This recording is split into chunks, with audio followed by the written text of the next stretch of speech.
My pranams to Swamiji, and my pranams to all Swamijis and Swaminis in attendance.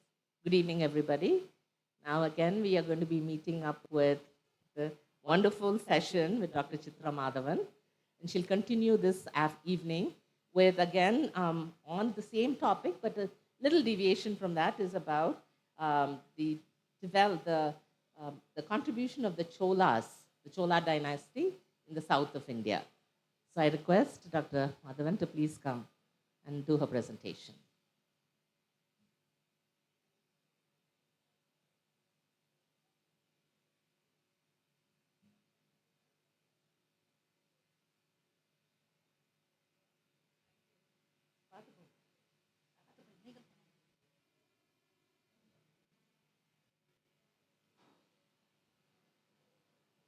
Namaste to everybody. Namaste, Swamiji. Pranams to you.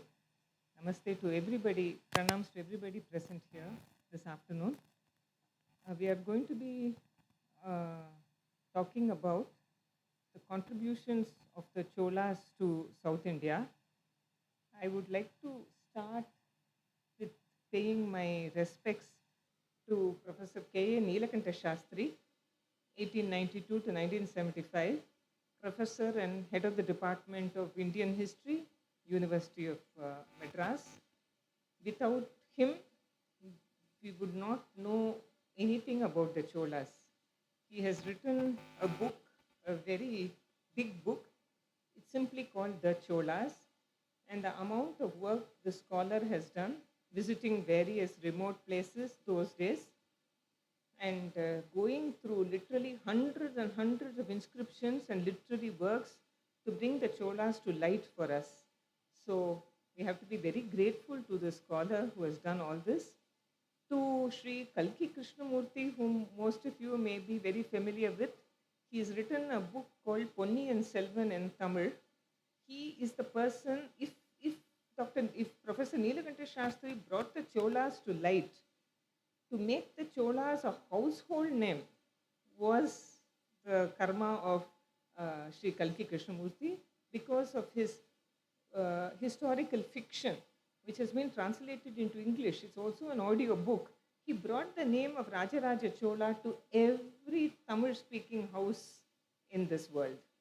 So now I would like to go to the sources of Chola history. How do we actually know about the Cholas? One of the most important sources are inscriptions. This is an inscription. These are called copper plate inscriptions. These are all sheets of copper. This is actually copper, which has changed color over the last almost 1,000 years. These were written in the 11th century.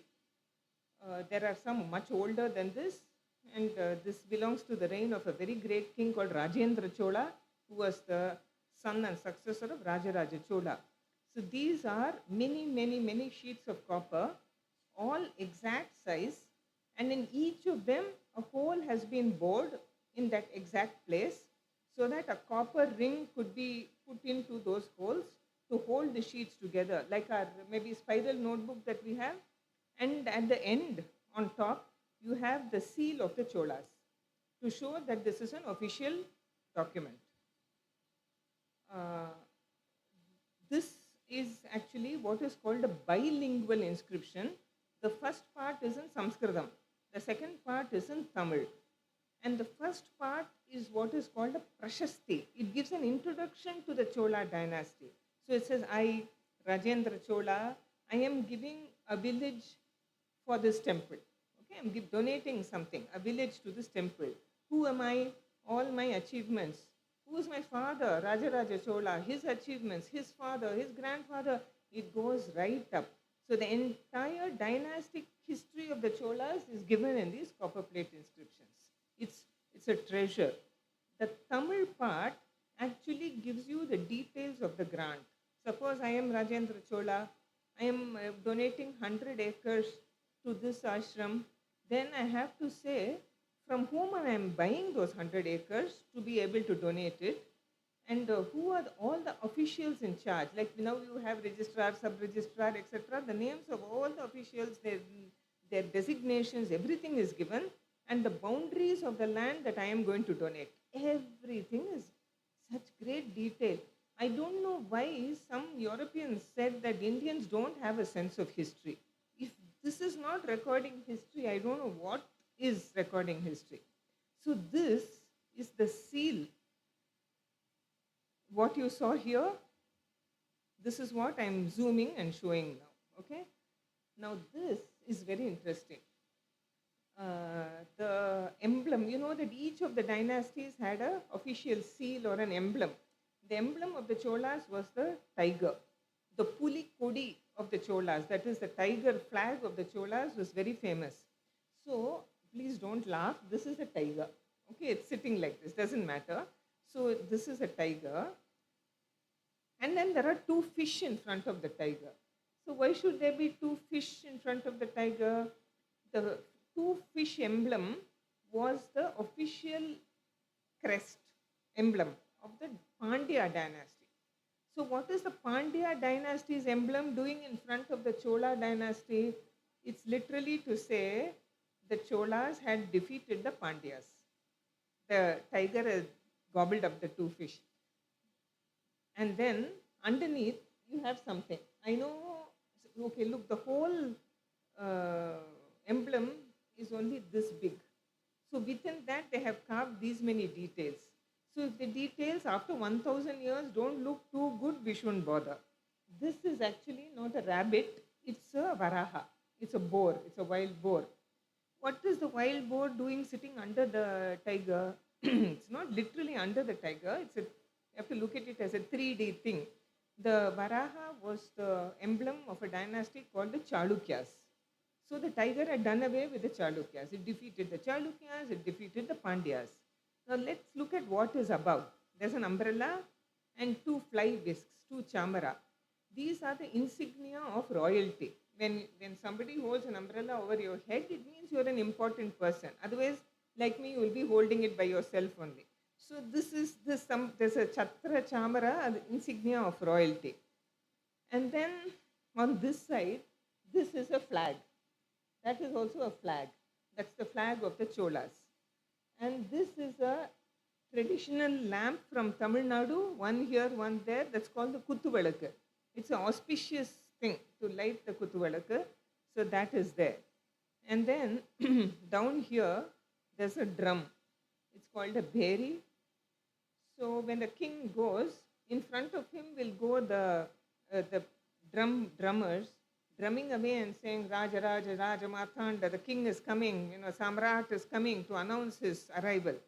And then this is something very difficult to understand. It's actually a simhasana. It's a throne. All these are insignia of royalty. Finally, you have a lotus. We know the significance of the lotus in Indian tradition. This also we have. This is a swastika, but it is this way. And the reason for that is if this is used as a chap, you have to use it as a chap, then the swastika will come out in the right way. So all around here, you have an inscription proclaiming the greatness of Rajendra Chola, saying that all the great kings wear crowns and the gems on their crowns rub on the feet of Rajendra Chola. Okay, so this is Rajendra Chola's inscription. This little seal conveys a lot of history to us. These are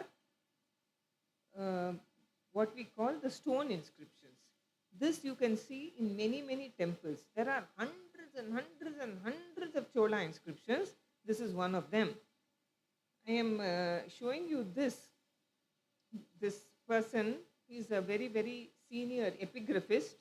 An epigraphist is a person who studies inscriptions. He sent me this long back. I'm showing it with his permission. So I want you to see he's sitting in the midday sun. Look at where his shadow is. I don't think he cares about the sun and is so involved in his work. What this person is actually doing is assistant. He's an assistant. So look at this. Sorry. There's an inscription on this wall. You can all see it. There's a long inscription. Sorry, okay. you can see something written here. That's an inscription. Now, even a very well-trained epigraphist would find it difficult to sit for days together and read the inscription like that. So what they do is they copy that inscription. They don't damage the inscription, they only copy it. To copy it, they put a special paper on the inscription, and then they put some water on it to make it moist, and then they put some black ink on it so that the script comes off on it. And then once the water dries, they peel off the paper, and then they take it to their office and they read it at their convenience, at their leisure. Okay? So this is how it's very difficult work. It's very time consuming. See, look at this man. Look at what. There is one small inscription over here. To do that, he has to get on a ladder. The ladder is resting in some kind of a lake. It's very dangerous work. He has to clean it completely. Completely, it has to be cleaned, and then that estampage, that is the copy of the inscription, has to be taken. It's all very difficult and dangerous work. You also have the coins of the Cholas. Any dynasty that issued gold coins was a very prosperous dynasty, and the Cholas were among the most prosperous. They were ruling over one of the most fertile areas in India, the Kaveri belt, and they had trade contacts with so many countries, including China. So they had an enormous amount of wealth. The Cholas had a lot of wealth. And this is a pure gold coin of the time of Rajaraja Chola. So pure gold coins were known. This is also Chola coins. You also have all Chola, gold. Again, do you see, this is a coin that has been used for a very, very long time. We are looking at it after 1,000 years. How many hands it has passed through, we don't know. So again, this is the tiger. You have the two fish. This is the bow. The bow and arrow were the insignia of the Chera dynasty. So by the time Rajaraja came to the throne, during the reign of Rajaraja, even the Cheras had been defeated. This coin is telling you that by showing you the bow over here. All right? These are copper coins of the Cholas. Literally, we have found hundreds and hundreds of copper coins of the Cholas all over. Sometimes they have been found at the bottom of a temple tank, sometimes in pots, so many copper coins. These also are very interesting of the time of the Cholas. Now, whenever you think of the Cholas, you think of this place called Thanjavur. We say Cholas of Thanjavur, Cholas of Thanjavur. We have always mentally connected the Cholas with Thanjavur.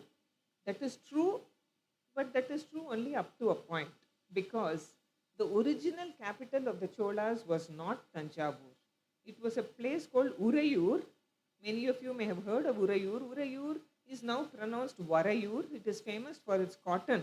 It was famous for its cotton even 2,000 years ago. So Uraiyur is a place very close to Trichy, Tiruchirappalli in Tamil Nadu. It is now part of Trichy itself. The Cholas were ruling there from approximately the 3rd century BCE down to the 3rd century CE, and after that also they were ruling.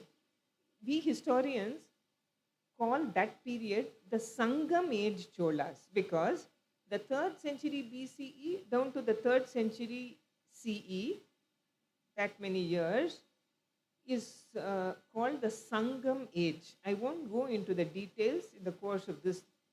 They were the Cheras, the Cholas, and the Pandyas, 3 very famous dynasties at that time in the place now called Tamil Nadu. Now this Uraiyur in ancient literature is called by the name Koli. Koli in Tamil means a rooster. This is what you have. So why it was called Uraiyur? It was also called Koli. So why should it be named after a bird? Why this rooster? Because the story goes that in that place, a king saw a rooster pecking at an elephant, big elephant, and chasing him away. So they thought that this is a place of great courage, and they decided to make it their capital, and they named it after the courageous bird. So that is the story. Now I am beginning this lecture with the Cholas of Koli. Then we'll move on to the Cholas of Thanjavur. So I think you all know of this spectacular place near Trichy on the banks of the river. This is the Kaveri, huge wide river, and approximately in the 2nd century CE, a king called Karikala Chola decided to build a dam across the river Kaveri to harness the waters that were going into the sea. He said these waters can be used for irrigation, and thus the Chola country became extremely fertile. He dammed the river, canals were cut from the river, went far and wide, and all the land of the Cholas was irrigated with the waters of the river Kaveri. That was the beginning of the fertility of the Chola Desham. This is a modern dam. It was rebuilt, of course, in modern times. The original dam is not there, but this is what Karikala Chola did. Ingenious, very, very. They obviously had excellent engineers also. And this is a very modern sculpture of this person, this great king Karikala Chola. Now I'm showing you, I have downloaded these maps from the internet. They are not very accurate maps, but it will give you an idea of how the Chola Empire rose from practically no significance at all, grew into a mighty empire, very, very mighty empire, and then again, like all empires, it declined later. So here, this is when the Chola Empire, when the Chola kings shifted to Thanjavur. I'll also give you a brief idea of why and how they shifted from Uraiyur to Thanjavur. They were in Uraiyur from the 3rd century BC down to, say, the 8th century AD. And then there was a king called Vijayanagar Chola. He had a very able son called Aditya. Vijayanagar Chola and Aditya Chola were a formidable combination. They were very unhappy with being a small power in Uraiyur. They were very ambitious. So they went to war with the Pallavas. The Pallavas were a very strong power in North Tamil Nadu. They went to war with them. Small chieftains going to war with a big power. They managed to defeat the Pallavas. Entire North Tamil Nadu came under their control. At that point of time, just before or after, they shifted from Uraiyur to Thanjavur. And Thanjavur became their capital for a very, very long time. Kanchipuram, that you see on the map here, was the capital of the Pallavas. That also fell under Chola control. Thanjavur also fell under Chola control.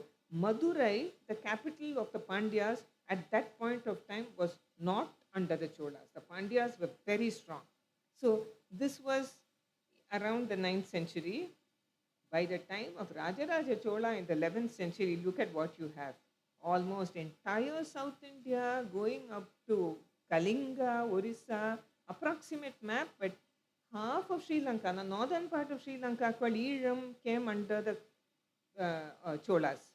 In the reign of Rajendra Chola, again the map is not accurate, but you can have an idea. Entire Sri Lanka, except one small bit at the southern end, entire thing, this Rajendra Chola, and I'll come to it later in detail, sent an army from Tamil Nadu all the way to Bangadesham, that is Bengal of today. And the Palas, a mighty dynasty in Bengal, at the height of the Pala dynasty, see, we don't hear of these regional dynasties. The Palas were such a great power in northeast India, just like the Cholas were a great power in South India. The Palas had today's Bangladesh, West Bengal, parts of Bihar and parts of Orissa under their control. And Rajendra Chola's army managed to defeat them, and the big pots of filled with waters of the river Ganga were brought all the way to Tamil Nadu. I'll come to that later. Rajendra Chola sent his navy, formidable navy, to this island of Sri Vijaya, today's Indonesia, and parts of Malaysia. And one place in Malaysia was called Kadaram, and Rajendra Chola called himself Kadaram Kondang. I am the conqueror of Kadaram. Angkor, that is Cambodia, Siam, Thailand, all these places were not under Chola control, but the Cholas were on very friendly relations with all these people. And then what happens, look at this map, how small it has become under some of the successors of Rajendra Chola. Sri Lanka is slowly getting out of the grasp. And then this, Sri Lanka is totally out of the Chola control. And then this Finally, this is what the Chola Empire came to. What goes up has to come down at some point of time. But they had really left their mark on the history of South India. I am now taking you to a place called Uttaramerur. It is about, say, 85, 90 kilometers from Chennai. You have to go via Kanchipuram. This place has many temples, and there is a particular temple called the Vaikunthanatha temple over there. There are lots of inscriptions on the walls of this temple. One inscription is of extraordinary importance. It was written in the 10th century in the reign of a king called Parantaka Chola the first. Now, what that inscription contains is something absolutely mind-blowing. And during any election, either in Tamil Nadu or in India, that inscription will be there in the newspapers, and then everybody will forget about it. Now, that inscription talks about how in a village, that village, Uttaramerur, there was an administrative body called the Sabha. Today in Tamil Nadu, when you say Sabha, it means auditorium. Those days, that was not the meaning. A Sabha was an administrative organization that took care of the affairs of that village. Each village had a Sabha. So, for a small issue, you need not run to the king or one of the governors. You needn't do that. Everything was settled in the village itself, unless it was a very, very big problem and it had to go up to the king. So, this was grassroots democracy. Like we have panchayat today, this was at a much higher level. Basically, to put it in a nutshell, what this inscription says is the method of selection to that Sabha. It is a very prestigious organization. It was divided into, the big Sabha is there, it was divided into sub-units. For example, one unit was called an Eri Variyam. Variyam is a sub-unit group. Eri in Tamil means a tank or a lake. So if there were any water bodies in this village, that committee, that Variyam would take care of the water bodies. Now, why did water bodies need taking care of? What do you do to a water body? There's a lake. What should you do to the lake? So these lakes have to be maintained. Very often you have to remove the silt, the sand from the bottom. Otherwise, the lake will not be deep enough. So there are some inscriptions. I'm going a little deep into it, but I want to tell you how hard they had worked at administration. So who is actually going to desilt it? The people who are actually going to use the lake. Who is going to use the lake? The fishermen for fishing. Okay? So the fishermen had to pay a tax called Pasipattam to the committee, and that money would be used for desilting the lake. Everything was in order. Everything was in order. And then you had something called Totavariyam. Totam is not just garden, these are orchards, etc. There were a committee, the small subcommittee, looking after all the orchards, etc., which was there in this village. Everything. Now, who was going to sit on those committees? So, every person who wanted to be elected or selected to be put on that committee, there huge list of do's and don'ts. You must have all these qualifications. You must not have all these disqualifications. You know, if you read the Constitution of India, you have some, it was there 1,000 years ago, in place and followed in the Chola country. All right? So the qualifications, you must be educated, you must be fairly wealthy, you must own some amount of land, because they knew that maybe a person who had a certain amount of wealth would not covet the public wealth. Then if a person sitting on the committee had done some wrong, he and his relatives will never allowed to be on the committee hereafter. Strict rules. You never again can you come on the committee. So there is a whole list of qualifications and a whole list of disqualifications. The inscription reads from this end to that end. It's in Tamil. It's in the Tamil that was understood in the Chola period. It is in the Tamil script that was written in the Chola period. So even if we speak and we read Tamil today, it would be very difficult to understand this inscription unless it is explained to you. So this is really a very significant inscription. It's a landmark inscription. But then this inscription in Uttaramerur was not a one-off thing. It's not like other villages did not have it. A Sabha was there in almost every other village. There were other kinds of administrative bodies in villages that took care of the domestic affairs of the village. But none of those inscriptions is as elaborate as this one. There are smaller ones indicating that the village committee looked after all of this. I just took this from the net for the Rig Veda. The Vedas were prevalent throughout India, from north to south and from east to west. In the Chola times, there is an inscription that clearly tells you that a commentary on the Rig Veda was written by a person called Madhava on the banks of the river Kaveri. So many details are there. What happened to that commentary, I don't know, but that inscription is very much there. So, I am now going to this ritual. I don't know whether any of you know about it or have actually seen it. It is called the Arayar Sevai. I'll explain this in detail. It is a very interesting ritual. It is there only in 3 temples in Tamil Nadu today. It was there in almost every Vishnu temple in Tamil Nadu at one point of time. So, before I explain what the Arayar Sevai is, I'll give you the background to it. In the reign of a king called Parantaka Chola I, there was a Vaishnavite and his name was Nathamuni. And he happened to he was born in a place called Kattumannar Kovil, which is near the famous temple town of Chidambaram. And when he was in the temple, he saw a group of people coming in and singing the most beautiful Tamil verses. So he asked them, I can hear you singing all of these. Are there any more? Do you have any more of these Tamil verses? They said, sorry, we don't know. What we know we are singing, we've heard that there were many, many, many more, but they've all been lost. So Nathamuni was very disheartened and he wanted to collect all the verses. All these verses are actually called the Pashurams. And they were the legacy of people called the Alvars, the Vaishnavite saints who have left behind 4,000 verses. Beautiful Tamil verses soaked in devotion about God Vishnu in various temples across India and in Nepal also. They had composed all these verses.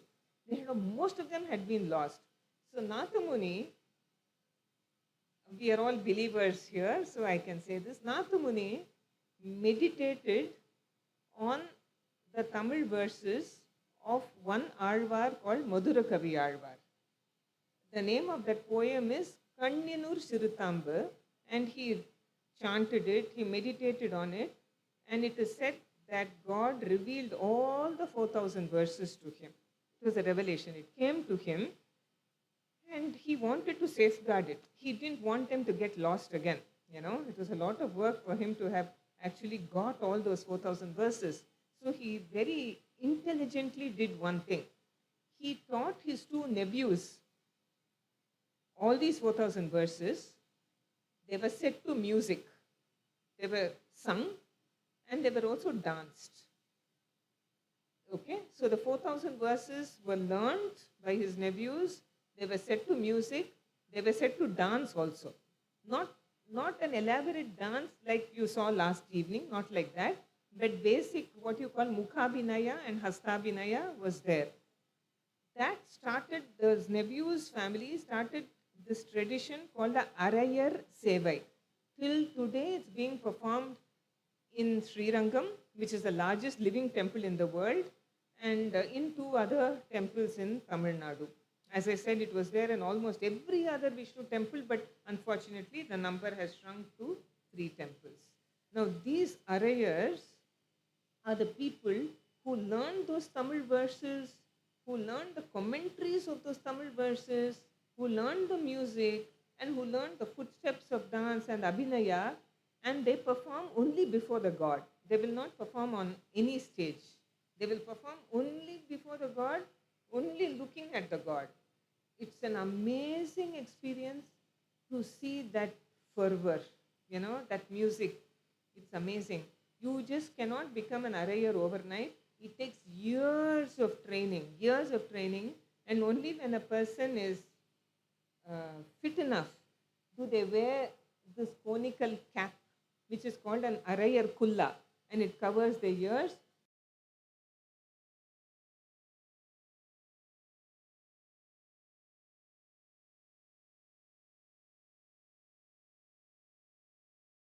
This is called the Arayar Sevai. I am now going to this wonderful temple, temple of God Nataraja in Chidambaram, with its golden roof. The Chola dynasty were very devoted to Lord Nataraja, the cosmic dancer in Chidambaram. He was their family deity. He was their Kula Deivam. So they had lavish donations on this, simply lavish donations on this temple. And I'll tell you about this. In the reign of Rajaraja Chola, in the 10th, 11th century, you see, just like, and make this a little detail, just like in Vaishnavism in Tamil Nadu, you have the 4,000 verses of the Alvars. In Shaivism, you have the beautiful Tamil verses of the Nayanmars, or the 63 saints. All 63 were not composers, but there were some prolific composers. At least 3 of them were very prolific composers, and the collection of their Tamil verses is called the Devaram. Now again, like the Divya Prabandham, the Devaram had also mostly been lost. It is very sad, it had mostly been lost. So Rajaraja Chola, this very great emperor, he wanted to get back all the verses, these Devaram verses. How to do it? He didn't know, he really didn't know. So he went to a place where there was a spiritual person. His name was Nambi Andar Nambi, and he asked him, how do we get back the Devaram verses? So Nambi Andar Nambi meditated, and he said, they are all there. They are there in the form of manuscripts. Where are they? They are in a closed room in the western side of the Chidambaram temple. They are there. So Rajaraja Chola went and asked the priests of the Chidambaram temple to open. They found the room, it was locked, and he said, please open it. I want to see the Devaram verses, they are there. The priest said, no, to the emperor of South India. Can't open. But why can't you open it? Because only the people who had composed the verses can open. Where are the people who composed the verses? They'd gone to Shivalokam long back. How to call them? But Rajaraja Chola was not the emperor of South India for nothing. So what he did was, he made golden images of the Nayanmars who had composed the verses, and then did the, what you call, the Netron Milanam, this eye-opening ceremony for them, which infused life into the images of the Nayanmars, took them in procession to that locked room, and the locks fell open. So they went into that room, but much to the horror and disappointment, termites had eaten up almost all the manuscripts, almost all gone. So what could be taken out, what could be salvaged was brought out, and those are what we have today as the Devaram hymns. Again, they were set to music, and they are with us today. They are sung in so many temples of Tamil Nadu. People are learning them. They have been translated. They are there on websites. The Divya Prabandham is there. So in the Chola period, the Devaram was revived, the Divya Prabandham, the verses of the Alvars, the Vaishnavite verses, the verses of the Nayanmars, the Shaivite verses, all of that revival took place in the Chola period. We have to be thankful not just to the Chola kings, but to the spiritual people of that time also. What I am showing you here is not the ocean, but it's one of the biggest man-made lakes in India. This is a place called Veeranam Eri. Eri in Tamil means a lake. This is very close to Chidambaram, fairly close to Chidambaram. Now, so why am I showing it in the Chola period? The reason is because this, in the reign of this king called Parantaka Chola the first, there was going to be a huge invasion of Tamil Nadu, the Chola country, by a dynasty called the Rashtrakutas. Many of you may have heard this name. The Rashtrakutas were ruling in North Karnataka and South Maharashtra, a formidable dynasty. So, for reasons of internal politics, the then Rashtrakuta king, Krishna III, was very angry with the Cholas because his daughter's son was not put on the Chola throne. His daughter had married a Chola king, and that king put some other son on the throne instead of his grandson. So he was very angry, and he brought one big army. He was coming with a big army to invade the Chola land. The then king Parantaka Chola got scared because the Chola Empire was only then stabilizing itself. Rashtrakutas were already a big power, big army is coming. So he told his first son, who was a Yuvaraj. So his name was Rajaditya. He said, "Go, Rajaditya, the Rashtrakuta army is coming. You have to face them. Let them not come into Thanjavur. Please chase them away." So Rajaditya goes with a very big army. He waits near Chidambaram. Near this place, he's waiting. Rashtrakutas don't seem to be coming at all. And the soldiers, how long will they sit? The soldiers were getting very bored. Slowly they were getting bored. Rajaditya decided that the soldiers have to be put to work. So he said, dig. Just dig the biggest lake that you can dig. They were put to work, hard work. The soldiers dug and dug and dug, and this is the result. You have a huge man-made lake, and today, the water from this lake is feeding the people of Chennai. Okay? Today. So we have nobody thinks of this Prince Rajaditya because they do not know it was him and his soldiers who are giving water to the city of Chennai, some of the water. And he finished this lake and he had to give it a name. Lakes have names. So what name would he give it? He decided that he will call it after his father. So his father was called Parantaka Chola. He couldn't do that. So his father had a title. Title was Veera Narayana. So he named this lake Veera Narayana Eri. That has become shortened to Veeranam Eri. And that is what gives Chennai its water, partially at least. This is as far as the eye can see, that big. So, and incidentally, the Rashtrakuta army did come. Rajaditya's army went further north, and about 3 hours from Chennai, there's a place called Takkolam. Rajaditya fought very bravely against the Rashtrakutas, but no match for them. He was killed, young prince was killed, and the inscriptions say, Yanai Mel Tunjiya Devar. That is the Devar, like king, who died while fighting on the back of an elephant. So the crown prince died, and the Rashtrakuta army went right up to Kanyakumari. They just went into the Chola country and they caused havoc. But Parantaka Chola, the king, was safe, and the Rashtrakuta army went back just to teach the Cholas a lesson, and they taught them a very, very bitter lesson. That is there. See, when we think of the Cholas, most people first think, when you say temples of the Cholas, everybody will think only of the Thanjavur Temple, the Brihadishwara Temple in Thanjavur. That is the biggest, that is the best. In fact, I'll tell you about it later. So next you'll think of another big temple, Gangaikonda Cholapuram Temple. And then you'll think of another temple, Dharasuram. I'll come to all that later. They are all UNESCO World Heritage Sites. So everybody who wants to go to Chola temples goes only to these, mostly only to these. But I want to show you at least one example of an early Chola temple, and then you tell me whether they are any less than those UNESCO World Heritage Sites. So I am taking you to a small village called Pullamangai. It is in between Thanjavur and Kumbakonam.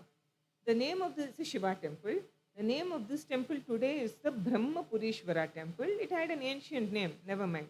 It's such a small, look at the size of it. It's such a small temple. But it has some of the best miniature sculptures.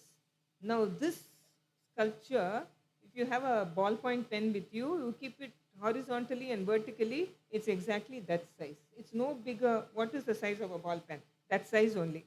This size. Okay? In that space, more than 1,000 years ago, they have carved this. This is this is not supposed to be, this is Bharata, Rama's brother, going to receive Rama, who had come back from his Vanavasa. Look at the number of men, you count the number of elephants, one horse, the number of soldiers who are going. They are going to receive Rama and bring him back to Ayodhya. This is really miniature carving at its best. Okay, the entire, or not entire, the best episodes from the Ramayana have all been carved on the walls of this temple. This is Rama over here as an archer. So there are many, many more such panels because I don't have the time to show you all of them. I'm just giving it. This temple has inscriptions. Some of the most beautiful sculptures are in the early Chola temples. The later grand Chola temples have a grandeur and a beauty all their own, and we'll see them also. We'll come to the Thanjavur Temple. I talked about it briefly in this morning, but we'll talk about it in a little more detail. When you go to temples, especially in Tamil Nadu, the most eye-catching feature are the gopurams. That is, the gopurams are the entrance gateways. There are temples in like Srirangam, you have 21 gopurams, Madurai has 14 gopurams, Chidambaram has 4 gopurams, but generally what we say, South Gopuram, North Gopuram, next Gopuram, they may have small names. But these two gopurams have extraordinary names. They are named after the titles of Rajaraja Chola. So the outer Gopuram, this one is called Keralantakan Tiruvasal. I'll explain that. Vasal in Tamil means an entrance. Tiruvasal means a sacred entrance. That is a Gopuram. It's an entrance to a sacred space, so it's a sacred entrance. Why is it called Keralantakan Tiruvasal? Now, Keralantakan was one of the titles of Rajaraja Chola. He was very proud of this title. Why should he be proud? What does this mean? Kerala Antakan, he who destroyed Kerala. So why was he proud of it? Because he was the first king from Tamil Nadu to be able to cross over to Kerala. Crossing over to Kerala was very difficult because of the Western Ghats. And the Chera kings of Kerala were formidable. So the army from Tamil Nadu had to go through the passes in the Western Ghats, enter the Kerala country, and then defeat the Kerala kings. Rajaraja was the first one who did that, extremely proud of himself. So he took on the title Keralantakan and gave it to that Gopuram also. Then the inner Gopuram, shorter, this is called the Rajarajan Tiruvasal, sacred entrance named after Rajaraja. You see, this boy was not born with the name Rajaraja. He was called Arulmozhi Varman. Rajaraja was a title that he took on later. So he was also King of Kings. So that also. This is the Rajarajan Tiruvasal. To the best of my knowledge, no other temple has Gopurams named after the emperor. This has. So next we'll go to this Vimanam. This is the center part of the temple. There are several things that I'm going to say which you may find very surprising, but I speak the truth, and this knowledge I have got from very great scholars earlier. Generally, we say that this is one stone on top and that it was taken from, it's not one stone. It is several pieces of stone. I repeat, it's not one stone. I know that it comes as a shock to many. All of us have learned that it is one piece of stone, 80 tons and all that. It is not. It is those people, scholars who have climbed up to the top have verified this. It's several pieces of stones put together at the top, which is as difficult as taking one stone to the top. Okay? So, the second thing that we hear is that this Vimanam does not cast its shadow on the ground. Shadow does not fall, shadow does not fall. How can the shadow not fall?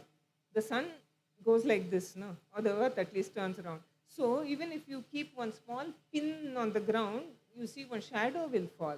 How can something that is more than 200 feet high not cast its shadow on the ground? There is definitely a shadow. You will see a shadow. Especially in the evenings, if you go between 3 and 4, long shadow will fall. I don't know how this misconception came about. And then everybody will be actually, honestly standing in that shadow and saying, look at how the shadow doesn't fall. I mean, such a race, Abhi. So, shadow has to fall. How can it not fall? How can something that is more than 200 feet high cast its shadow within its own space? Not possible. So the shadow definitely falls. So two misconceptions. The third thing is, I don't have that photograph with me. There is a sculpture of a European, clearly seen European. He's wearing a hat and all that on one side of this Vimanam. During the pandemic period, there was a WhatsApp video of this going round and round and round, and people were asking historians, "Oh, is this true? Is this true?" At one point of time, I shut off my cell phone because they were asking so many questions. Actually, the question, some nonsense video saying that Rajaraja Chola in the 11th century itself knew that the Europeans were going to come to India, and he put a sculpture of a European much ahead of time. I've never heard of nonsense like this. That sculpture does not belong to the time of Rajaraja Chola at all. It is not a stone sculpture. It is a sculpture made of lime plaster. It was put there at a much later date, probably only 200 years ago, by later period, of a European who had, we don't even know who exactly he is, some person who had contributed either to this temple or some good deed or something. Clearly a European figure is sitting there. Not that Rajaraja had that Dirgha Darshanam to see that Europeans were going to come to India some 800 years later. Not true. So all these are not facts, but sensationalized beyond measure. They are there in our history textbooks also, unfortunately. So this is the grand temple. Photos, old vintage photos of this very beautiful temple. This is the interior, as I showed you this morning. The interior of this temple, the lower part has paintings and the upper part has dance poses. I very accidentally happened to take this photo on one of my visits in the evening. Quite accidentally, took this photo when the temple was lit up many years ago. And then later I came to know that there is an inscription in this temple saying that Rajaraja Chola had plated the entire temple with gold. That the entire Vimanam, top to bottom, was gold plated. You know, you see the Tirupati Vimanam gold plated, you see the Srirangam Vimanam, those are small Vimanams. This goes to, like, you have to look at it like this. He had that much wealth with him to plate it from top to bottom. And then I saw this photograph and I said, this is how it must have looked when it was gold plated. Can you imagine how this temple must have looked? And you mustn't ask questions like, where is that gold now? All right, so this is also a scanned photograph. This is the lingam of this temple. This is an extraordinarily large lingam. It's 11 feet high.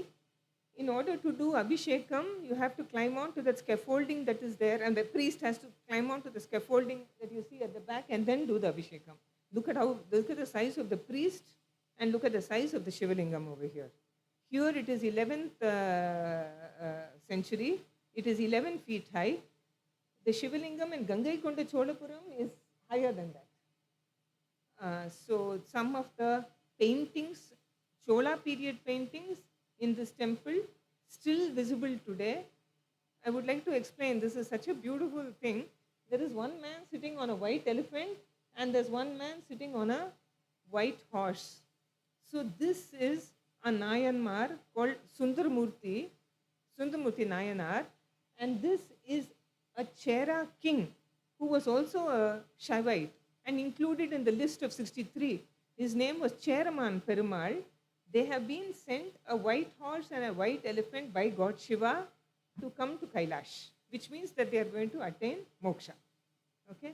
So, these are the dance sculptures which have been etched on the upper level of the inner prakaram of this temple. And this needs a lot of explanation. So, the Archaeological Survey of India has given you the names in 3 different languages, whichever one you wish to read. Talapushpaputam is written over here. I'm not a dancer, but I have heard Dr. Padma Subramaniam, the very great dancer scholar, speak on this subject, and whatever I have understood, I will try to explain now. There is a great work called the Natya Shastra of sage Bharata Muni, and the Natya Shastra gives the names of and the explanations of 108 dance movements, not dance poses, a dance movement. And Rajaraja Chola, like many other kings of India, was a great admirer of dance. And he wanted his sculptors to portray each of those 108 dance movements called Karanas on the walls of his temple. So this is in Bharata's Natya Shastra. The very first Karana is called Tala Pushpa Putam. And this is Tala Pushpa Putam. Beyond that, I am not a dancer. I have no scholarship in this field. I cannot explain. But as you go Pradakshinam, clockwise, you will see first is Tala Pushpa Putam, second, third, fourth, fifth, sixth. It goes in a line as exactly the order given in the Natya Shastra of Bharata. That was done so many centuries back. Rajaraja's sculptors have already read the Natya Shastra, taken all the verses, understood the dance movements, and portrayed them on the walls of this temple. However, this is the good part. The bad part, the sad part is that there are spaces for all the 108 Karanas to be sculpted, to be carved, but only 81 were carved. The rest of the 27 panels are empty. I don't know why they were not completed. The Chola dynasty did not come to an end. There were other dynasties that came afterwards. They contributed immensely to the Thanjavur Brihadishwara temple, but the Karana sculptures were not completed. It's very sad. If you go there, it's very stark. 81, then blank, blank, blank, blank. Everything is blank. Whatever. So these are the Karana sculptures. This is a great archaeologist, K.R. Srinivasan. Due respect should be given to all of them. These are other sculptures in the Thanjavur temple. I showed you the inscriptions in the morning, but I'll explain a little more. Look at how carefully they have been etched. So carefully. If you ask me to write on a blank, ruled notebook, I can write properly. If you give me an unruled notebook, my handwriting will go like that. Look at, they have done it on the hard rock. And once again, I'm telling you, if there had been a spelling mistake or something, it will be very not nice to have spelling mistakes. So, these are Tamil language. This is Tamil script of the Chola times. There are about 100 inscriptions in this temple. 60 inscriptions, approximately 60 inscriptions belong to the Chola dynasty. The rest are Pandya, Vijayanagar, Nayak, Maratha, all these inscriptions are there. They mostly talk about donations to this temple. So it is sometimes sad also to read these inscriptions because we know what we have lost. Rajaraja Chola and his family donated more than 60 metal images to the temple, that is Utsava Murtis to this temple. More than 60. Some were pure gold, some were copper, some were what is called Panchaloha. Pancha is 5, Loha is metal, gold, silver, copper, tin and lead, that's Panchaloha. We don't have any of them today. The height, the weight, the name of that god, everything is etched in that inscription.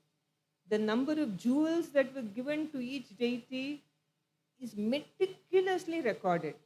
There was one, I'll just give you one example, one Navaratna necklace. Those who are fond of jewelry will like this. Even those who are not fond of jewelry will like this inscription. Navaratna are the 9 gems. So there was a necklace with these Navaratnas, which was given to the god.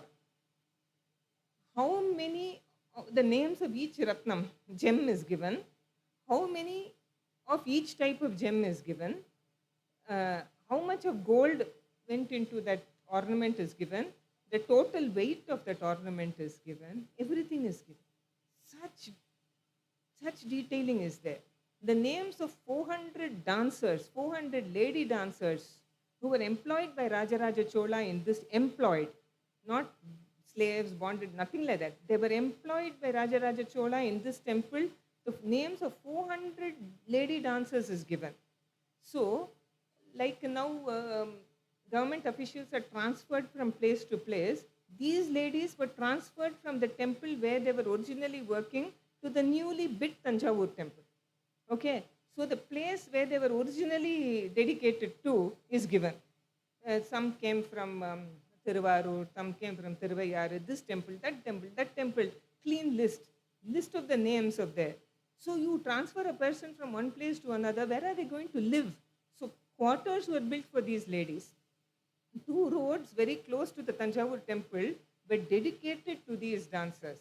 100 roads on one side, 100 houses on one side, 100 houses on the other side.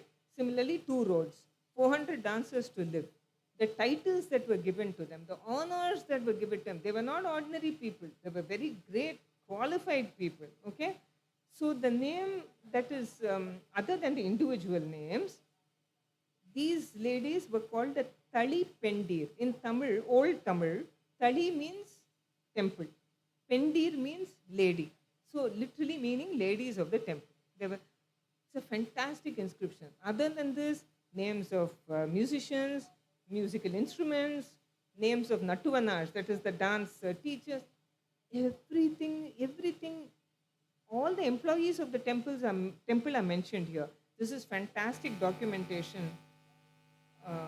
The big Nandi that is sitting there directly facing the main Shivalingam is a newer one, meaning it was there in the 16th or 17th century. The old Nandi of Rajaraja Chola was badly damaged, so it was kept aside. I always like to think of it this way.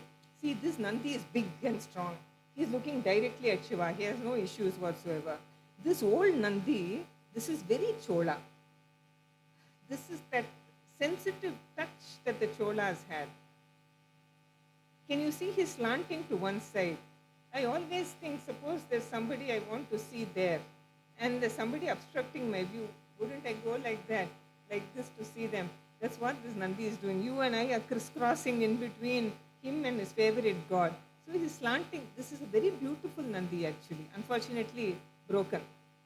Then I also want to show you the sad state of some of the Chola temples in Tamil Nadu. They are like this. These are all very clearly Chola temples. Inscriptions are there, falling apart. The Cholas' contribution was not limited to Tamil Nadu. They had conquered parts of Karnataka, especially South Karnataka. There's a place called Doddamalur between Bangalore and Mysore, and there is a lovely temple.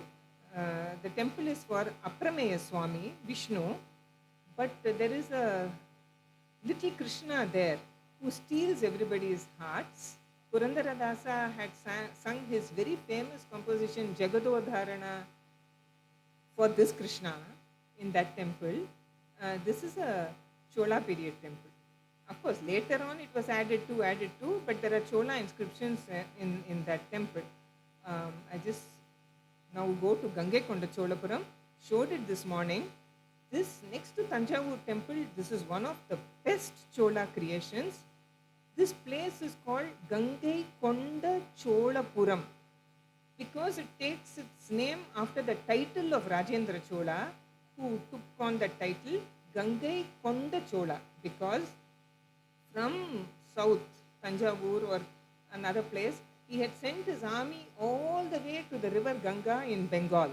The army defeated the Pala kings, brought back the waters of the Ganga down to this capital city. He shifted from Thanjavur to this city. So he was Gangaikonda Chola, gone up to the river Ganga. The city was called Gangaikonda Cholapuram. Rajendra's title was Gangaikonda Chola. This temple is called Gangaikonda Cholishwaram, the Ishwara temple of Gangaikonda Chola. Quite close to this temple, about 2 kilometers away, there is a huge lake. Again, a man-made lake, like the Veerana Meri. This is also a man-made lake. It was made in the time of Rajendra Chola, and the waters of the Ganga that were brought all the way from Bengal were was poured into this lake, and it is called Chola Gangam, the Ganga of the Cholas. Okay, that is an irrigation lake that helps so many farmers, and this is the magnificent Vimanam of this temple. Again, I don't want to repeat, but this is how dilapidated the temple became. I showed you all this because the British destroyed it. This is how it became. It's come back to life now. All that stone that was destroyed has been very nicely put back by the Archaeological Survey of India. The top part, this is the rebuilt base of the Gopuram. Whatever could be salvaged was salvaged. The Nandi, not the original one. All parts of the temple that have become ruined, and some inscriptions, Chola inscriptions, that are there still in the Gangaikonda Cholapuram temple.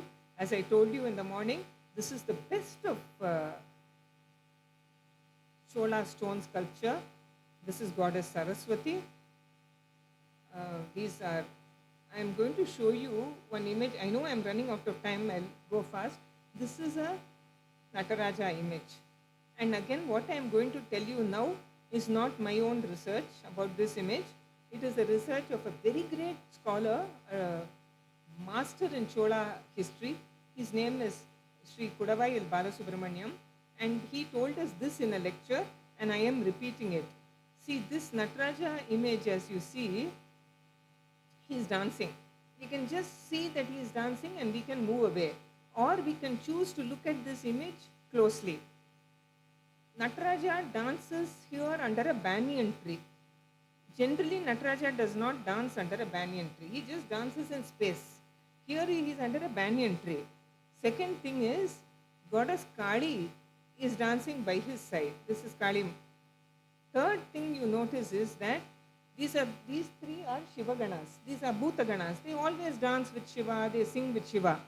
But this lady that you see here, she's a lady, completely skin and bones. She's emaciated, like she's really old. And now this sculptor, I tell you, was brilliant. We don't have his name. He was so brilliant, he said, I don't want to put any Nataraja on the wall of this temple. I want to put a particular Nataraja from a particular temple. Okay? And that temple that he was thinking of was very, very far away from Gangaikonda Cholapuram, where this sculpture is.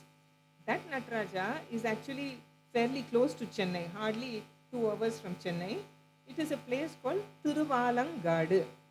In Tamil, Alankadu means forest of banyan trees. Okay? And the name of this god is the name of the place is Thiru Alankadu, sacred banyan forest. The name of this god, same thing in Sanskritam, Vattaranyeshwarar. Vatta is the banyan tree, Aranya, forest, Ishvara, Shiva. Shiva of the banyan forest. Now this sculptor wanted to put only that Nataraja in Gangaikonda Cholapuram. He wanted us to know that. How are we going to know that? So he's put a banyan tree at the back, because only that Shiva dances under a banyan tree. Next, in that Thiruvalangadu temple, there is a tradition that there was a dance competition between Kali and Nataraja. And what happened was that Nataraja's earring fell down. He didn't want to stop the dance competition. He picked up that earring with his toes, put his foot up, and put it into his ear. So that is called the Urdhva Tandava. Urdhva means vertical. It is the Tandava. Kali could have done it. She didn't want to do it out of modesty, and so she lost the dance competition. So by showing the dance competition between Kali and Nataraja, he is again emphasizing that this is Thiruvalangadu. Third is, he's put the figure of this lady here. This lady is very famous in Tamil literature as Karaikal Ammayar. She was one of the 63 great Shaivite devotees called the Nayanmars. Totally devoted to God Shiva for various reasons. She requested God Shiva to take away her beauty and give her this very old and emaciated, thin form. Shiva said okay. She is said to have gone to Mount Kailash walking on her hands. Anyway, and Shiva told her to go to Thiruvalangadu and to stay there. And in Thiruvalangadu, Karaikal Ammayar is known to have put the talam for the dance of Shiva. So these three clues, the banyan tree, Kadi and Karaikal Ammayar, clearly show that this sculptor meant that Nataraja from Thiruvalangadu and no other Nataraja. So beautifully done. Even if we don't know, all this doesn't matter. It's a beautiful sculpture, but unfortunately at one point of time, Nataraja's leg broke and they have had to give a prop. Anyway, doesn't matter. This is one Nandi in Gangaikonda Cholapuram. I always feel sorry for him. He looks so sad because he has seen Rajendra Chola come and go. He has seen the great Cholas come and go. Now he has to see people like me, so that's why he's looking sad. So anyway, near this very great temple, there was the palace of Rajendra Chola. And that palace is now being excavated. But the palace cannot be found because it was not made of stone. It was made of brick and wood and all that. But you see, in India, we have this thing of the memory of the past is with us always. So this place had a lot of mud and sand and brick and all that. And the villagers have over many, many centuries have called this place Malihai Medu. Malihai in Tamil means palace. Medu is a mound. So people found out that this was the place where the original palace of the Cholas would have been, and archaeologists started digging, and they have found various things over here, various things. The great Vaishnavite saint, philosopher Ramanujacharya lived in the time of the Cholas, in the time of Rajendra Chola. He lived there, composed at this point of time. Going to the Dharasuram Temple, I showed it this morning, 12th century. This is also a UNESCO World Heritage Site. We know that the front mantapa was designed like a chariot. It's a beautiful chariot. There are many other chariot-shaped temples, Chola temples in Tamil Nadu, but look, here the wheels are new. The old wheels have been wheeled off and new wheels have been attached. I'll just go through all this. This is in Dharasuram. Excellent miniature sculptures on the pillars, on the ceiling, everywhere. Dancers, musicians, you can see the number of musical instruments that were used. So many are shown. The steps that are leading. Look at how many dancers and musicians they have carved on these steps. What exquisite workmanship is this? And then there is something else you have in the Dharasuram temple. I told you about the 63 Shaivite saints called the Nayanmars. Each of their stories is there in miniature. So this is one Nayanmar. This is not Krishna. This is one Nayanmar whom Shiva and Parvati have come to bless on their Nandi. This one I have to explain. You are looking at a crocodile. You are looking at a little boy coming out of the mouth of the crocodile. You are looking at his mother receiving him. You are looking at the father. He is doing namaskaram and he is running towards one man who is here. This is a story connected with the life of a famous Nayanmar called Sundaramurti Nayanar who lived in the 8th century. Near Coimbatore, a famous city in Tamil Nadu, there is a temple town called Avinashi. And in Avinashi, it is said that in the 8th century, when Sundaramurti Nayanar went there, he found that in one house there was a lot of laughter, merrymaking, because that boy of that house was going to get his Upanayanam that day. In another house, there was a lot of crying and unhappiness. So he went into that house and asked, "Why are you so sad?" So they said, "You see, if our son had been alive, he also would have had his Upanayanam. But unfortunately, many years ago, he went to have a bath in the river and a crocodile swallowed him." So Sundaramurti Nayanar asked them to show them that place. He went there. With his powers, he brought back that crocodile and made it spit out the child. So this is the story of Sundaramurti Nayanar over here, the father, the mother and the child coming out. When the child came out of the mouth of the crocodile, He was the same age as the boy who was getting the Upanayana because they were friends and they were the same age. So the Nayanmars are said to have performed various miracles, of which this is a miracle. All right. So, and there are these steps in Dharasuram. When you tap the sides, they give the Sarigama Padani, the Saptaswara. But unfortunately, they are a bit damaged. Unfortunately, they are damaged. So this is a live, thriving temple. And in the UNESCO inscription, the UNESCO has made these 3 temples as World Heritage Sites. What they say about these Chola temples is not just Chola temples, but the great living Chola temples. Great, we know, architecture, sculpture, inscriptions, they are very great. The word living is what must make every Indian proud.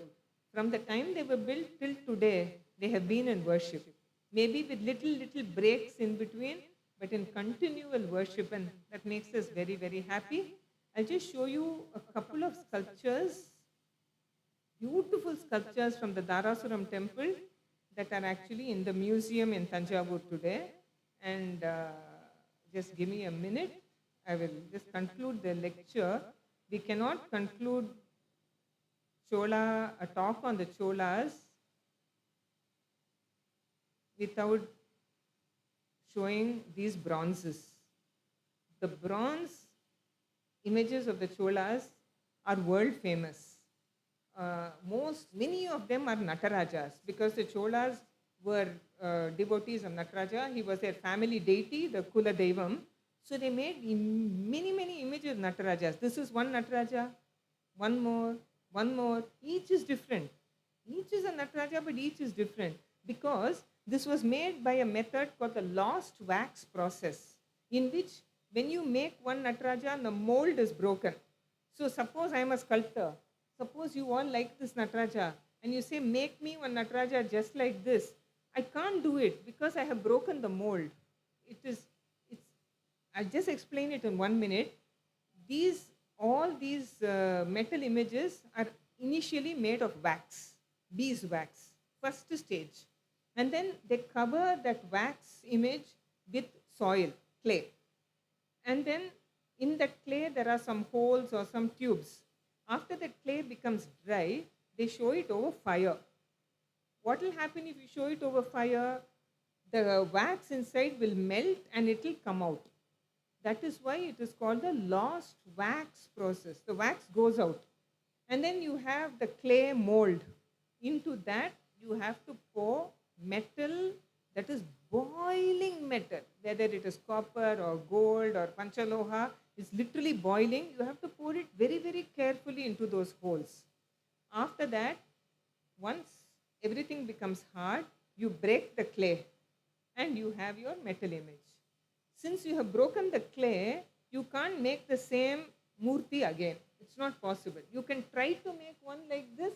It will not come out exactly like this, which is why each bronze image of the Cholas is worth that much. That is why so many people are after it also. All right. So these are all beautiful Chola murtis.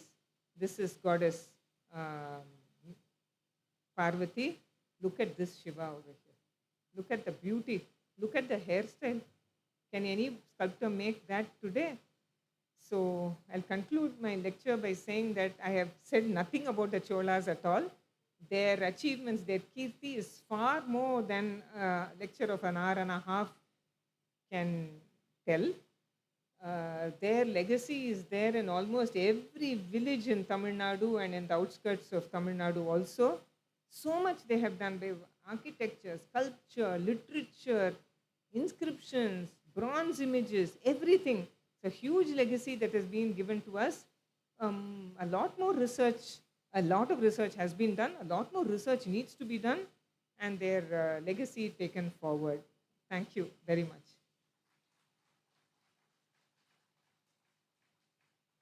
So any questions like in the morning? Anybody wanting to ask anything?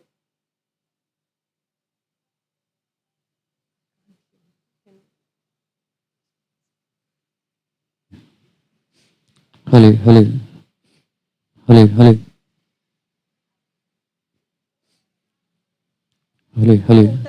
Okay, I Hale, hale, that there is a village hale, hale, hale, Uraiyur Rajapuram, fairly close to Kumbakonam, and there hale, hale, hale, you have hale, a hale, hale, spectacular Nataraja and worship. He's hale. almost 8 feet tall. This is one of the most beautiful Natarajas in active worship with Shivagami Amman by his side. And this was donated to that temple, not by a king but a queen. Her name was Sembiyan Madevi, and she was the wife. She became widowed at an early age, and she spent her lifetime in renovating temples and making bronze images.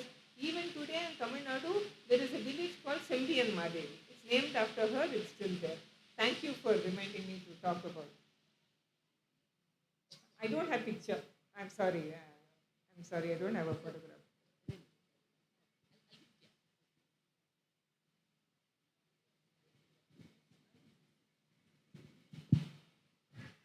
Ma'am, with this information, I want to know what's the difference between this Vimana, Prahara, Gopuram. Then there's, I think there's one more. So is there a significance as to how many Gopurams in the temple or the Vihara, Vimana and the Garbhagraha? Okay. Thank you. So, yeah, good question. In the temples of Tamil Nadu, the Gopuram is the entrance way. What you enter through is called a Gopuram. The Vimanam is the structure that houses the deity. The main Vimanam is there, then other Vimanams are also there. One will have Parvati, one will have Shiva, Vishnu temples, one will have Vishnu, one will have Lakshmi, etc. The structure that houses the deity is the Vimanam. The gateway is the Gopuram. The Prakaram is the enclosure around the Garbhagraha, around the Vimana. Okay? So, there are some temples like Sri Rangam, I told you this morning, has 7 enclosures. Sapta Prakaram it has. And the reason for that is because each of the enclosures happened at a different time. The temple slowly became bigger and bigger and bigger, and as it became bigger, it had to accommodate more sannidhis, more shrines. Therefore, they built compound walls again and again and again. So the number of enclosures increased. Similarly, when an enclosure was built, there had to be a gateway. So they would put a Gopuram. So therefore, the number of Gopurams hardly, there are very few temples in Tamil Nadu where all the Gopurams were built at the same time. The Thanjavur Temple I showed you too, they were built in the time of Rajaraja Chola. But if you go to the bigger temples like Chidambaram, Srirangam, Madurai, Tiruvannamalai, etc., the Gopurams were built at different times by different dynasties as the temple increased in size. Okay?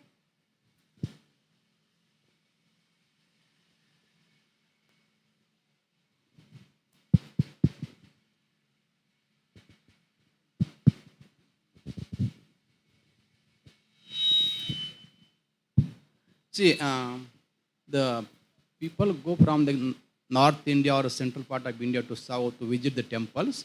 So they have this always the question. When you go to these huge temples, see the Gopurams are huge Gopurams and Vimanas are very small. What is the significance behind it? Because they say exactly which is the important. Gopuram is important, yeah, Vimanam is important there. They keep asking questions. Excellent question. Again, we have to view this in the light of history. So, initially when you take the older temples, the Gopurams were very small. The Vimanams were much higher. Old times, Pallava times, etc. In the early Chola times also, the Vimanams were also small, Gopurams were also small. Starting from the Thanjavur Temple, 11th century, and Thanjavur, Gangaikonda Cholapuram, these are all unique. When the Vimanam goes up like that, but Gopuram remains sort of small. Not very small, but in comparison with the Vimanam, the Gopuram is very stunted. Okay? But when you go to See, visitors to Tamil Nadu usually go Chidambaram, Tiruvannamalai, Meenakshi, Srirangam, etc. There, what will happen is the Vimanam remains the original size only. There is old Vimanam, it doesn't change. The Gopurams were built later. Slowly, what happens is in Tamil Nadu's history, Gopurams started becoming taller and taller and taller. Vimanams have remained the same size. So, if you go into the Meenakshi temple, it's 14 Gopurams, big Gopuram. Then you go in the center, the Vimanam is ordinary size. Not very big, not very small. Because the Gopurams that you are seeing were built at a much later time. And in the history of Tamil Nadu, I'll explain this in one sentence. The Gopurams started small, over the centuries they went up like that. Okay? And the Gopurams are outside. So later kings, after the Cholas, Vijayanagar came, Nayak kings came, they became big towering Gopurams. But if you see the Gopurams on the inside, they will be very short. The inside part is the oldest part. You keep coming outside, you newer and newer and newer and newer and newer. So as you go towards the center of an old temple, you will find a medium size or small Gopuram. As you come outside, the Gopurams become taller and taller and taller because they were built later. It's simple, but you have to understand the history of Gopurams. Vimanam size never changed much, except in one or two temples like Thanjavur and Gangaikonda. Those are exceptions. We won't even think of them. In other temples, Vimanams are standard, little more than standard, that's all. It is the Gopurams that have significantly changed in size.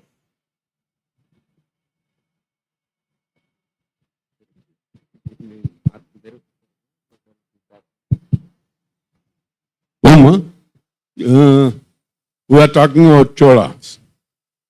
I have seen Cambodia. Even today, there is 42 feet Vishnu Vigraham there. It's a very vast area. And there it is said, this entire is built by Chola period only. Can you explain anything more than that about So Cambodia is a country where a lot of Hinduism was once upon a time, and that Hinduism. what is the age?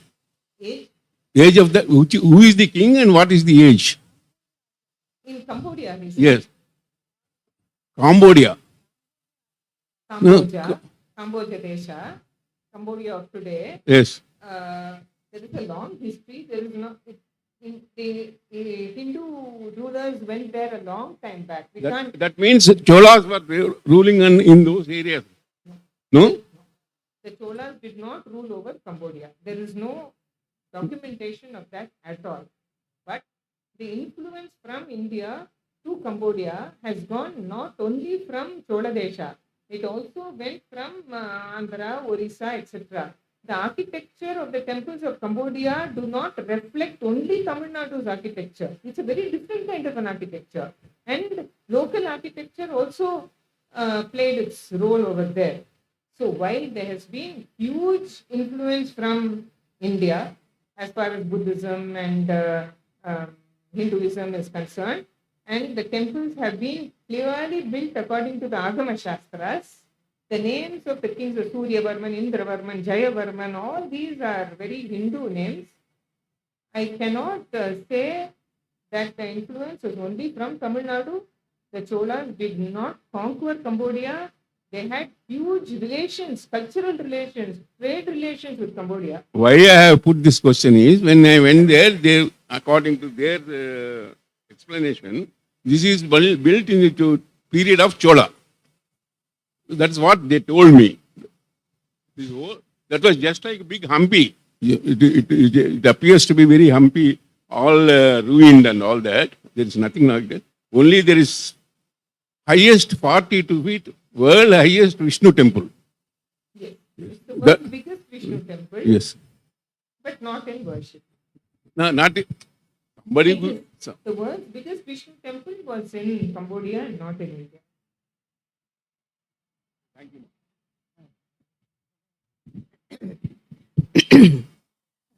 In Andhra Pradesh, you are going to show any temples of Shatavahana's time and are any temples were there constructed?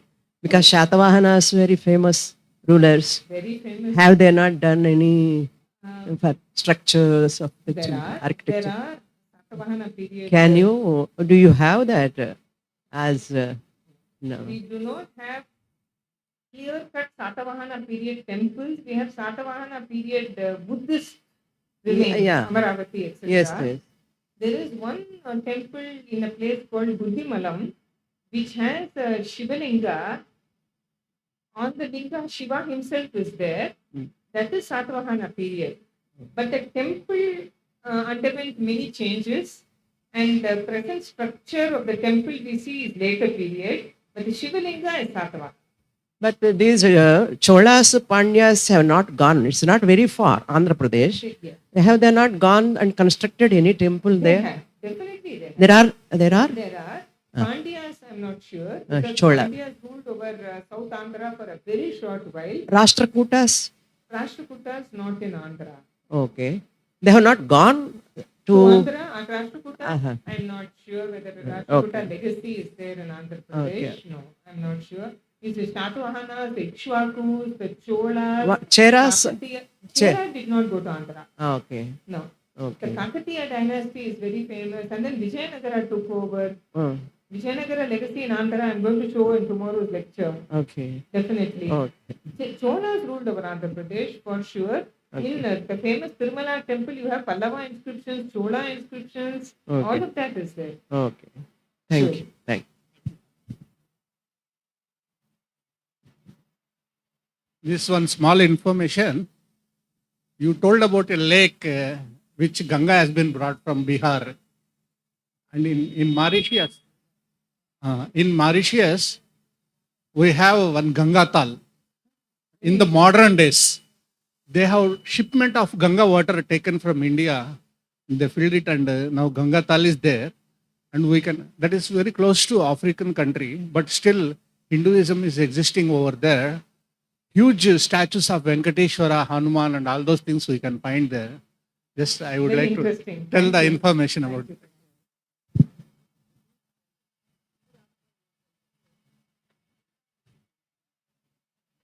Thank you.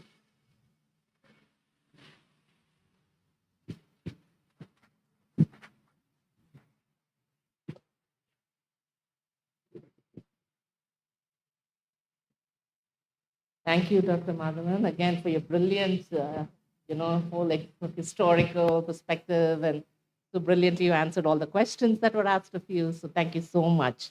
So today we finished 2 sessions. Session 1 was the development of temple architecture in South India, and the session now that we just had was the contribution of Cholas to South India. So stay tuned. We have 2 more sessions tomorrow. One in the morning, session 3, and in the evening, session 4. So session 3 will be about Hampi, the ruins of Hampi, and session 4 will be the contribution of Vijayanagar Empire to India with special reference to south of India. So thank you again, Dr. Madhavan. And so I think we need to really put our hands together for her one more time and thank her for her immense knowledge sharing. Thank you.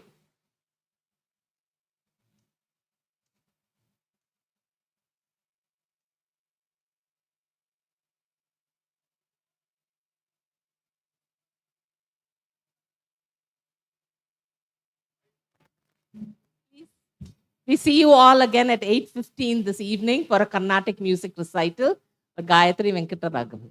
Thank you.